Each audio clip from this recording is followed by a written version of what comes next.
Pernahkah kamu merasa terjebak dalam pola yang sama dalam hubunganmu? Mungkin kamu sering bertengkar karena hal-hal sepele, atau merasa pasanganmu tidak pernah benar-benar mengerti kamu. Kamu mungkin berpikir, kenapa sih kita selalu berantem soal ini lagi dan lagi? Nah, hari ini kita akan membahas sesuatu yang mungkin menjadi akar dari semua itu, yaitu gema masa lalu. Bagaimana luka lama yang belum sembuh bisa tanpa sadar memicu konflik baru dalam hubungan kita saat ini. Ini bukan sekadar tentang mengingat kenangan buruk, tapi tentang bagaimana pengalaman masa lalu, terutama yang menyakitkan, membentuk cara kita melihat dunia, bereaksi terhadap situasi, dan berinteraksi dengan orang yang kita cintai. Luka-luka ini bisa berasal dari masa kecil, hubungan sebelumnya, atau bahkan pengalaman traumatis lainnya. Seperti gema di sebuah gua,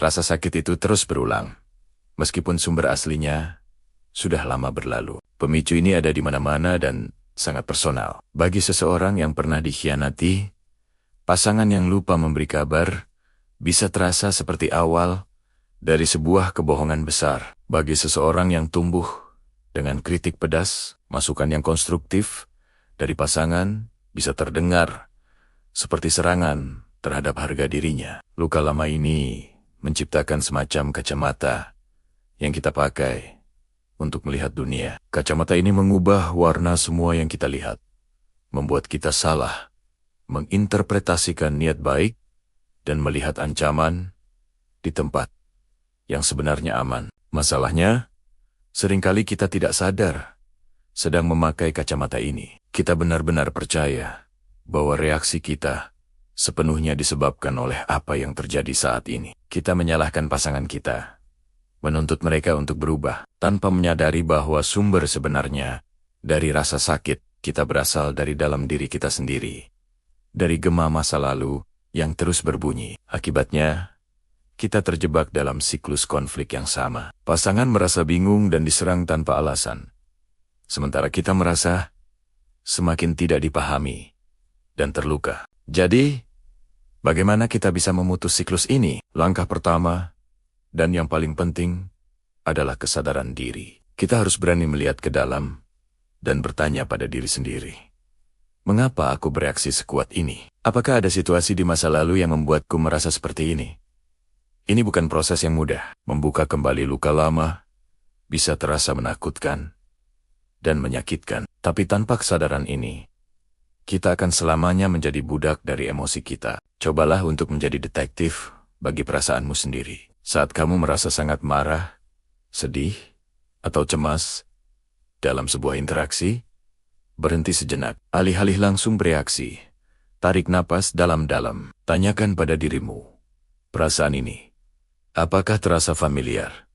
Kapan terakhir kali aku merasakannya sebelum ini? Mungkin kamu akan teringat pada pertengkaran dengan mantan, atau momen saat kamu merasa dikecewakan oleh teman baik, atau bahkan kenangan samar dari masa kecil. Mengenali pola ini adalah langkah pertama untuk membebaskan diri. Setelah kita mulai sadar akan pemicu dan luka kita, langkah selanjutnya adalah komunikasi. Tapi bukan komunikasi yang menuduh, melainkan komunikasi yang rentan dan jujur. Alih-alih berkata, "Kamu selalu membuatku merasa tidak penting." Cobalah mengatakan sesuatu seperti, "Ketika kamu terlihat sibuk saat aku bicara, itu membuatku merasa diabaikan." Ini mungkin terdengar tidak masuk akal, tapi ini mengingatkanku pada perasaan saat aku masih kecil.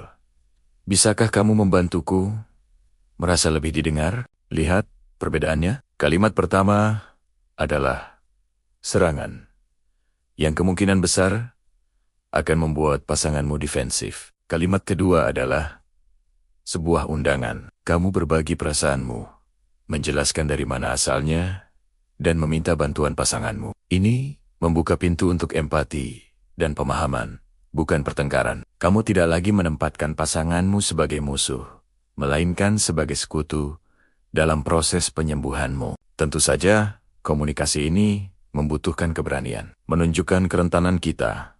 Memperlihatkan luka kita kepada orang lain, itu sangat berisiko.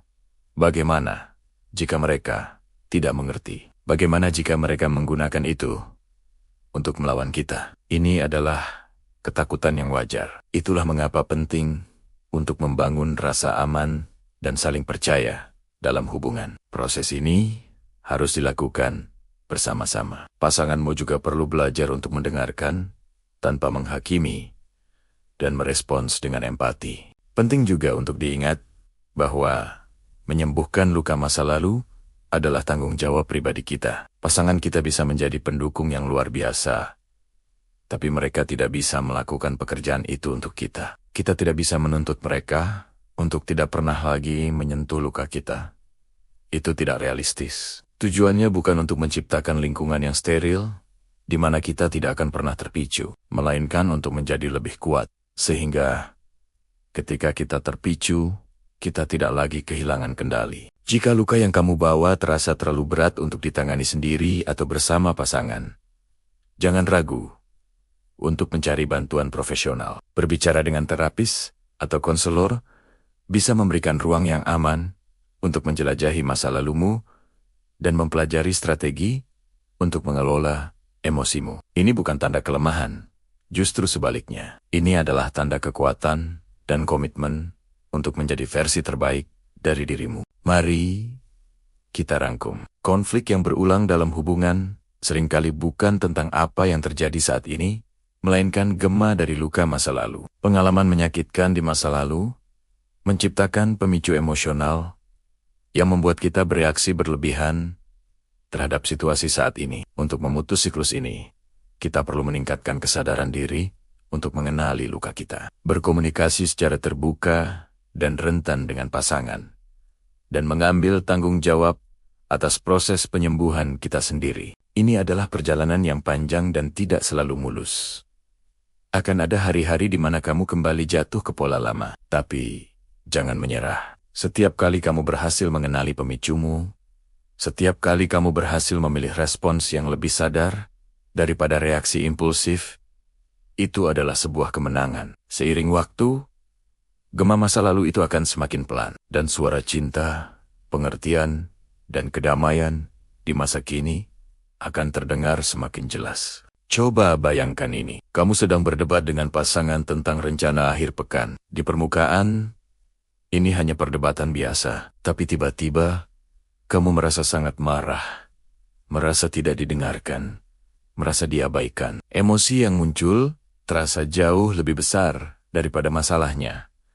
Rasanya tidak proporsional. Pernah mengalaminya? Nah, inilah yang sering terjadi ketika sebuah pemicu di masa kini menyentuh luka lama di masa lalu. Mungkin di masa kecil, kamu sering merasa pendapatmu tidak pernah dianggap penting oleh orang tua. Atau mungkin kamu pernah berada dalam hubungan di mana pasanganmu selalu membuat keputusan sepihak. Ketika pasanganmu sekarang, yang sebenarnya tidak berniat buruk, terlihat ragu dengan idemu, otakmu secara otomatis mengaktifkan alarm bahaya yang sama. Alarm yang terpasang sejak dulu. Lihat, kan? Aku tidak dianggap penting. Pendapatku tidak ada artinya. Respons emosional ini adalah gema dari rasa sakit yang dulu pernah kamu rasakan. Konflik yang seharusnya tentang rencana akhir pekan, kini berubah menjadi pertarungan tentang harga diri, tentang perasaan didengarkan, tentang validasi yang tidak pernah kamu dapatkan di masa lalu. Luka masa lalu ini bisa datang dalam berbagai bentuk. Bisa berupa pengabaian emosional, kritik yang terus-menerus, perasaan tidak aman, pengkhianatan, atau bahkan kehilangan. Luka-luka ini menciptakan apa yang disebut psikolog sebagai skema inti, atau keyakinan dasar tentang diri kita dan dunia. Misalnya, jika kamu sering dikritik saat kecil, kamu mungkin tumbuh dengan keyakinan, aku tidak cukup baik. Jika kamu pernah ditinggalkan, kamu mungkin percaya, semua orang pada akhirnya akan meninggalkanku. Keyakinan inti inilah yang menjadi kacamata kita dalam melihat dunia. Ketika seseorang memberi kritik membangun, kacamata aku tidak cukup baik akan menerjemahkannya sebagai serangan personal. Ketika pasangan butuh waktu sendiri, kacamata aku akan ditinggalkan akan melihatnya sebagai tanda awal perpisahan. Kita tidak lagi merespons pada kenyataan yang ada di depan mata, tapi pada interpretasi kita yang dibentuk oleh luka lama. Kita bereaksi bukan pada pasangan kita di tahun 2024, tapi pada sosok dari masa lalu yang pernah menyakiti kita. Ini adalah mekanisme pertahanan diri yang sangat manusiawi.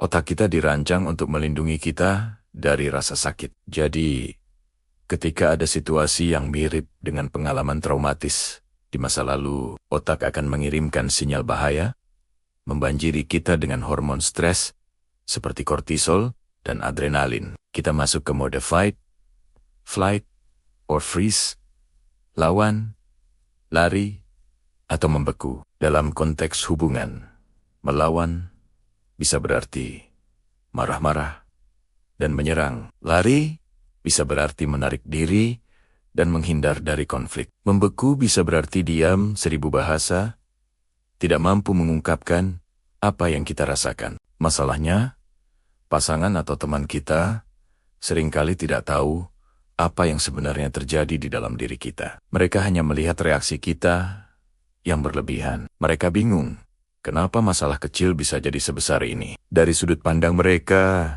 kita mungkin terlihat tidak rasional, terlalu sensitif, atau sengaja mencari masalah. Inilah awal mula siklus konflik yang saling menyalahkan. Kamu merasa tidak dipahami, dan mereka pun merasa diserang tanpa alasan yang jelas. Hubungan yang tadinya harmonis perlahan terkikis oleh kesalahpahaman yang berakar dari masa lalu yang tak terucap. Lalu, bagaimana cara kita memutus siklus ini? Bagaimana kita bisa menghentikan gema masa lalu agar tidak terus menghantui masa kini kita? Langkah pertama, dan ini yang paling penting, adalah kesadaran diri. Sadari kapan emosimu terasa tidak proporsional. Ketika kamu merasakan ledakan amarah atau kesedihan yang hebat karena hal kecil, berhenti sejenak, ambil napas dalam-dalam. Tanyakan pada dirimu sendiri, perasaan ini, apakah benar-benar tentang situasi saat ini? Atau ini mengingatkanku pada sesuatu dari masa lalu? Belajarlah untuk mengenali pemicu-pemicumu. Apa kata-kata, tindakan, atau situasi tertentu yang selalu membuatmu bereaksi keras. Mungkin saat seseorang meninggikan suaranya, atau saat rencanamu dibatalkan, atau saat kamu merasa tidak dilibatkan. Dengan mengenali pemicu ini, kamu bisa lebih siap saat menghadapinya. Kamu bisa berkata pada diri sendiri, oke, ini adalah pemicuku. Perasaan ini adalah gema dari masa lalu. Aku aman sekarang. Aku tidak sedang berada di situasi yang sama seperti dulu. Langkah kedua adalah komunikasi yang rentan. Ini memang tidak mudah. Dibutuhkan keberanian untuk membuka diri dan menunjukkan luka kita pada orang lain. Alih-alih berkata, kamu selalu saja tidak peduli padaku. Coba gunakan bahasaku. Contohnya, saat kamu membuat keputusan tanpa bertanya padaku, aku merasa tidak dihargai. Ini mengingatkanku pada pengalaman masa kecilku, di mana pendapatku sering diabaikan. Aku tahu mungkin bukan itu maksudmu, tapi itulah yang aku rasakan. Dengan cara ini, kamu tidak sedang menyalahkan, tapi sedang berbagi perasaan dan asal-usulnya. Ini memberi kesempatan pada pasangan atau temanmu untuk memahami duniamu, bukan hanya bereaksi terhadap amarahmu. Komunikasi yang rentan ini membangun jembatan empati, bukan tembok pertahanan. Ini mengubah dinamika dari aku melawan kamu menjadi kita bersama-sama melawan masalah ini. Langkah ketiga, dan ini sangat transformatif, adalah memvalidasi perasaan diri sendiri. Seringkali kita marah pada diri sendiri karena merasa terlalu sensitif atau terlalu baper.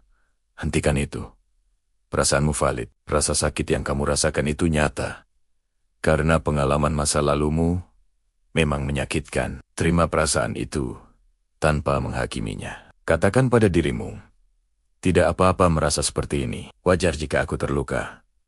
Dengan menerima dan memvalidasi emosimu sendiri, kamu mengambil kembali kekuatanmu. Kamu tidak lagi membutuhkan validasi dari luar untuk merasa lebih baik. Tentu saja, proses penyembuhan ini tidak terjadi dalam semalam.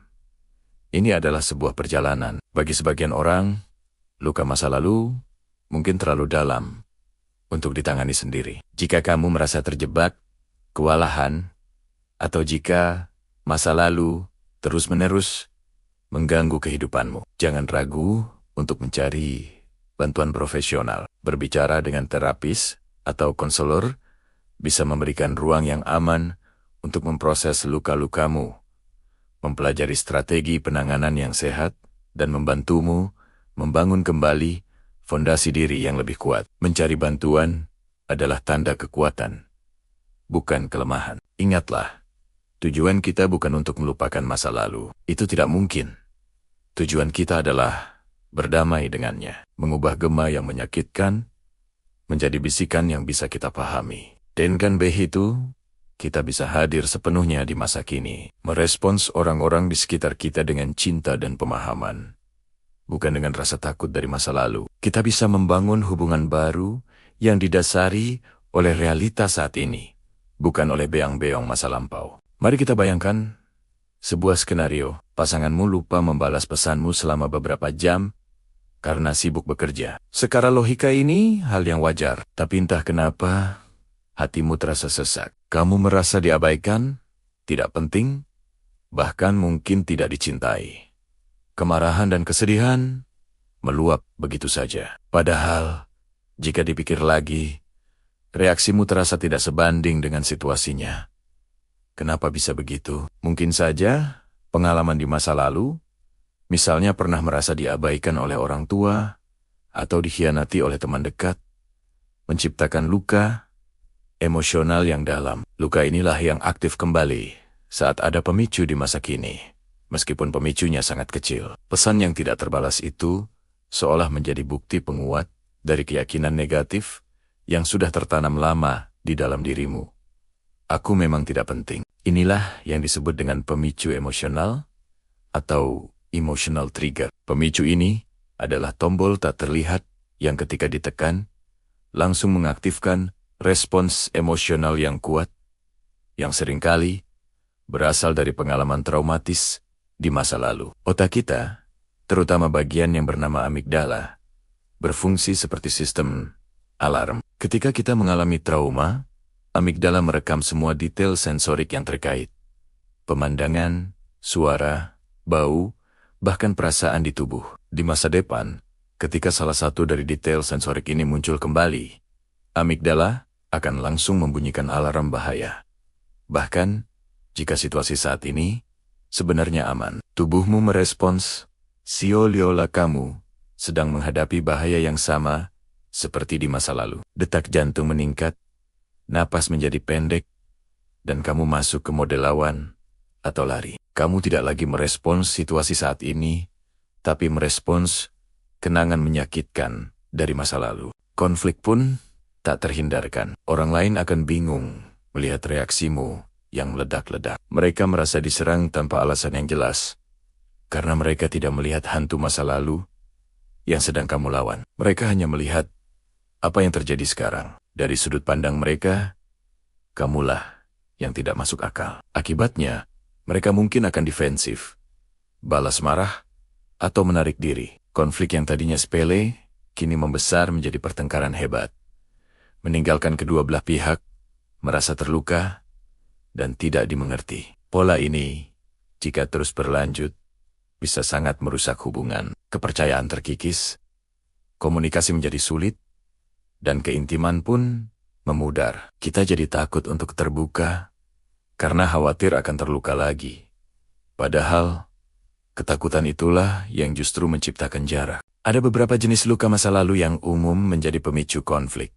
Luka pengabaian awal mula dari konflik ini. Jika kamu pernah merasa tidak terlihat, atau kebutuhan emosionalmu tidak terpenuhi saat kecil, kamu mungkin akan menjadi sangat sensitif terhadap tanda-tanda pengabaian, sekecil apapun, di masa dewasa. Pasangan yang menghabiskan waktu dengan teman-temannya bisa terasa seperti penolakan personal.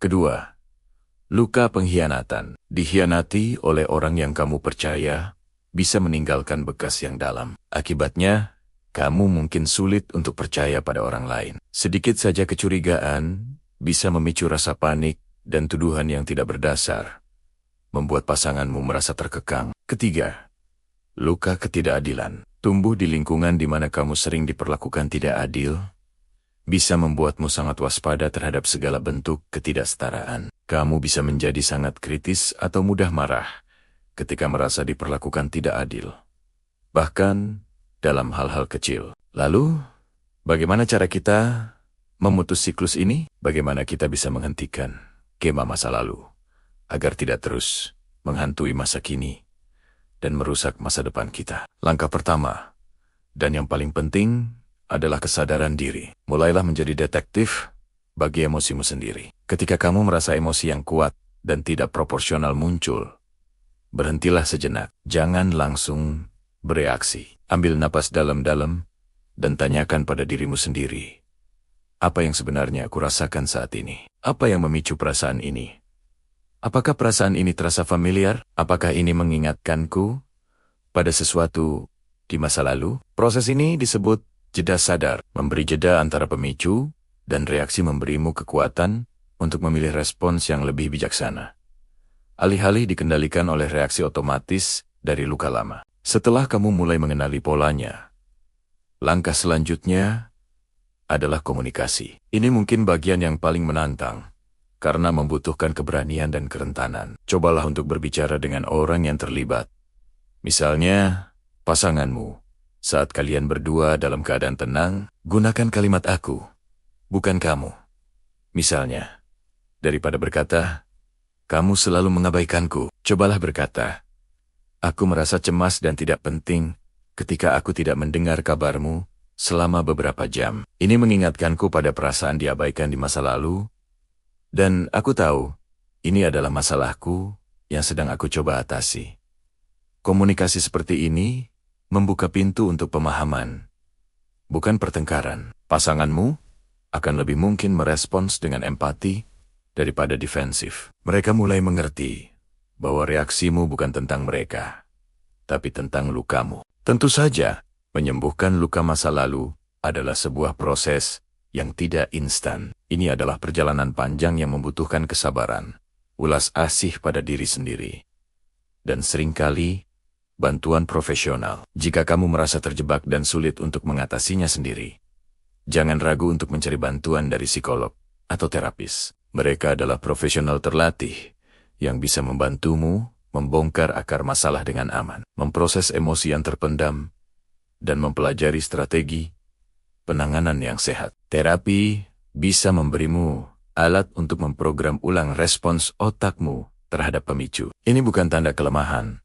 Justru ini adalah langkah paling berani yang bisa kamu ambil untuk dirimu sendiri dan untuk kesehatan hubunganmu. Ingat, kamu tidak harus melalui ini sendirian. Mencari bantuan adalah bentuk kekuatan. Selain terapi, ada beberapa praktik yang bisa kamu lakukan sehari-hari untuk mendukung proses penyembuhan. Latihan mindfulness atau meditasi bisa sangat membantu dalam meningkatkan kesadaran diri dan menenangkan sistem saraf. Dengan rutin berlatih, kamu bisa menciptakan lebih banyak ruang antara stimulus dan respons. Menulis jurnal juga bisa menjadi alat yang sangat kuat. Tuliskan perasaanmu tanpa menghakimi. Ini bisa membantumu memetakan pola pemicu dan reaksimu, serta memberikan ruang untuk melepaskan emosi yang terpendam. Jangan lupakan juga pentingnya merawat diri sendiri. Pastikan kamu cukup tidur, makan makanan bergizi, dan berolahraga secara teratur. Kesehatan fisik sangat terkait erat dengan ketahanan emosional kita. Penting untuk diingat, tujuan kita bukanlah untuk menghapus masa lalu. Apa yang telah terjadi tidak bisa diubah. Tujuannya adalah untuk mengubah hubungan kita dengan masa lalu. Kita belajar untuk melihat kenangan menyakitkan itu bukan sebagai vonis seumur hidup, tapi sebagai bagian dari cerita kita yang telah membentuk kita, namun tidak lagi mendefinisikan kita. Kita belajar untuk memegang kendali atas narasi hidup kita. Kita tidak lagi menjadi korban dari gema masa lalu, tapi menjadi arsitek dari masa depan kita yang damai dan penuh cinta. Setiap kali kamu berhasil mengambil jeda, setiap kali kamu berhasil berkomunikasi dengan lebih baik, setiap kali kamu menunjukkan welas asih pada dirimu sendiri, kamu sedang menulis ulang skrip hidupmu. Jadi, lain kali kamu merasakan gelombang emosi yang kuat itu datang, ingatlah untuk berhenti sejenak. Tarik napas, tanyakan pada dirimu, suara siapa yang sebenarnya sedang berbicara? Apakah suara masa kini?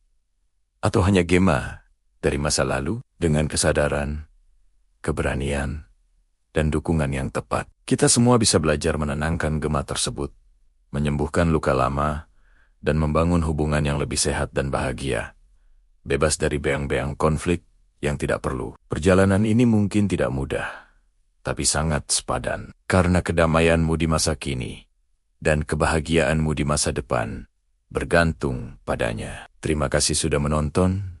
Jangan lupa bagikan video ini jika kamu merasa bermanfaat. Sampai jumpa di lain waktu.